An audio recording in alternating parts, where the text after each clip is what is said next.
let's talk a little bit about what healthy meals should look like. This is a balanced plate. So half of your plate is vegetables. This can be in form of sabji, it can be in form of raw vegetables, so carrots, cucumber, that kind of thing. A quarter plate is starch, so this would be roti, rice, potatoes, even pasta would come under this. And then a quarter plate is protein.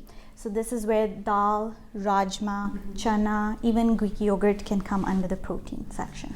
Okay, so Masuma, how come half of the plate is vegetables? Yeah, that's a good question. So vegetables are very high in fiber. They're low calorie, lots of vitamins, lots of minerals in them. So they're great in terms of they make you feel full. And so as a result, you eat less of the other two. As you can see, they're a much smaller portion, and it really helps with weight management as well. Okay, that's great. So I see you've got some plates here. So what do you have here? So here is a typical Indian plate.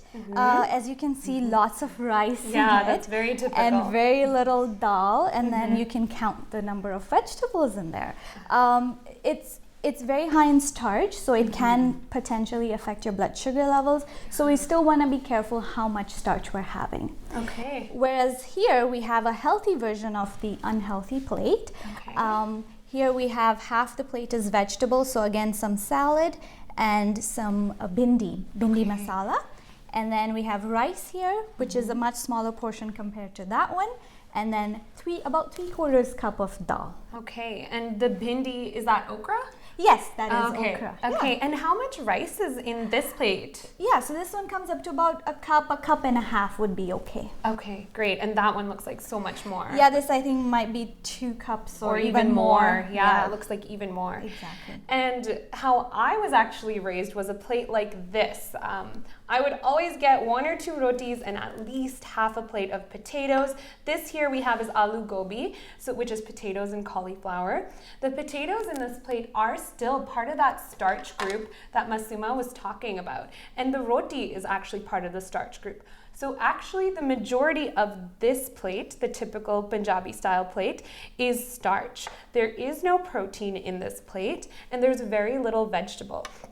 And this is very traditional.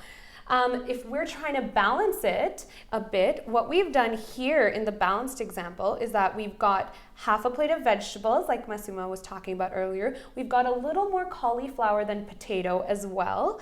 We still have our 2 whole wheat rotis, and we've got Greek yogurt for protein. So if you didn't want to make dal, if you didn't want to make an additional chana or any sabji or anything extra, having Greek yogurt as a source of protein is a great option, and it's a quick option too.